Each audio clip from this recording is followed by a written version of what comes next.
Selamat pagi saudara-saudara yang dikasih Kristus.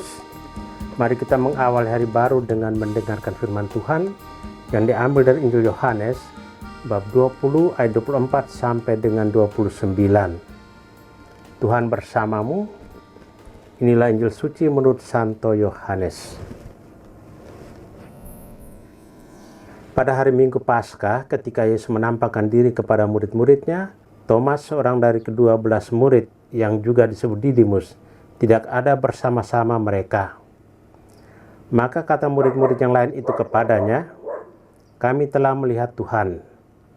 Tetapi Thomas berkata kepada mereka, "Sebelum aku melihat bekas paku pada tangannya, dan sebelum aku mencucukkan jariku ke dalam bekas paku itu, dan mencucukkan tanganku dalam lambungnya, aku sama sekali tidak akan percaya." 8 hari kemudian, murid-murid Yesus berada kembali dalam rumah itu, dan Thomas bersama-sama dengan mereka. Sementara pintu-pintu terkunci, Yesus datang. Ia berdiri di tengah-tengah mereka dan berkata, "Damai sejahtera bagimu." Kemudian ia berkata kepada Thomas, "Taruhlah jarimu di sini, dan lihatlah tanganku. Ulurkanlah tanganmu dan cucukkan ke dalam lambungku, dan jangan engkau tidak percaya lagi, melainkan percayalah." Thomas menjawab kepadanya, "Ya Tuhanku dan Allahku." Kata Yesus kepadanya, "Karena telah melihat aku, maka engkau percaya. Berbahagialah mereka yang tidak melihat, namun percaya." Demikianlah sabda Tuhan. Saudara terkasih, tema renungan kita pagi ini adalah penampakan tentang kita dan Santo Thomas. Hari ini gereja merayakan pesta Santo Thomas Rasul. Thomas dikenal sebagai seorang yang tidak serta-merta langsung percaya akan kebangkitan Tuhan. Dia masih menuntut bukti yang nyata dari Yesus sendiri yang bangkit. Beriman kepada Allah tidak bisa hanya mengandalkan hal-hal fisik belaka. Kita tidak bisa hanya mengandalkan akal budi. Tetapi kepercayaan itu membutuhkan iman yang mendalam. Sebab kemampuan akal budi sangat terbatas sehingga tidak mampu menguak misteri Allah secara gamblang. Ada 3 sikap yang dapat kita pelajari dari Santo Thomas.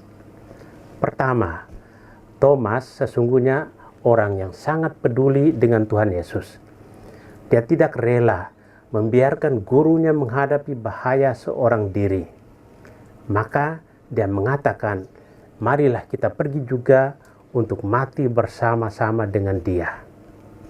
Kedua, Thomas adalah orang yang polos, jujur dan terus terang.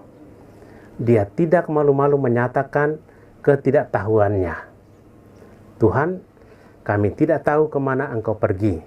Jadi, bagaimana kami tahu jalan ke situ?" Santo Thomas bersikap blak-blakan tentang ketidaktahuannya akan misteri Allah. Dan sikap inilah yang menyingkapkan rahasia Allah Tritunggal Maha Kudus yang mendalam. "Akulah jalan dan kebenaran dan hidup. Tidak ada seorang pun akan datang kepada Bapa kalau tidak melalui aku. Sekiranya kamu mengenal aku, pasti kamu juga mengenal Bapakku. Sekarang ini kamu mengenal dia dan kamu telah melihat dia." Ketiga, Santo Thomas adalah seorang yang sungguh mencari tahu kebenaran dan mengaku dengan sepenuh hati. "Sebelum aku melihat bekas paku pada tangannya, dan sebelum aku mencucukkan jariku ke dalam bekas paku itu, dan mencucukkan tanganku ke dalam lambungnya, sekali-kali aku tidak akan percaya." Kelihatannya iman Santo Thomas dangkal, namun sesungguhnya imannya sangat mendalam. Ketika berjumpa dengan Tuhan, ia langsung berserah diri dan berkata, "Tuhanku dan Allahku." Sudah terkasih, terkadang kita pun bersikap seperti Santo Thomas. Kita menuntut bukti-bukti nyata kehadiran Tuhan dalam hidup kita. Namun sesungguhnya Tuhan selalu hadir dalam hidup kita. Dia selalu ada dalam diri kita. Akan tetapi, karena kekurangan iman kepercayaan kita, maka kita tidak merasakan kehadiran Tuhan itu dalam hidup kita. Tuhan selalu membuat mujizat demi mujizat. Akan tetapi, mata dan hati kita seringkali tidak mampu menangkapnya. Kita terlalu sibuk dengan diri sendiri, sehingga tidak mampu menyadari kehadiran Tuhan dalam setiap peristiwa hidup kita. Kita diingatkan oleh Yesus untuk semakin percaya. Di tengah situasi sulit apapun, itu Tuhan tidak membiarkan kita sendiri. Dia selalu hadir untuk membebaskan dan menyelamatkan kita. Oleh karena itu, kita mesti semakin percaya. Yesus sendiri menegaskan bahwa berbahagialah mereka yang tidak melihat namun percaya. Tuhan memberkati kita. Amin. Marilah kita berdoa. Tuhan, pagi ini kembali kami naikkan syukur dan permohonan. Terima kasih sudah menjaga kami saat tidur maupun bangun.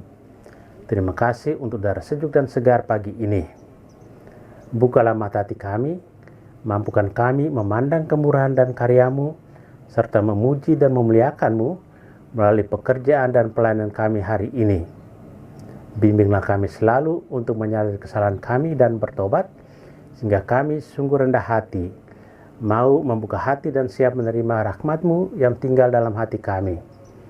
Kristus terang dunia, berkatilah keluarga kami, jadikanlah kami alat kasih-Mu dan pantaskanlah kami menjadi hamba-Mu yang setia. Amin. Tuhan bersamamu.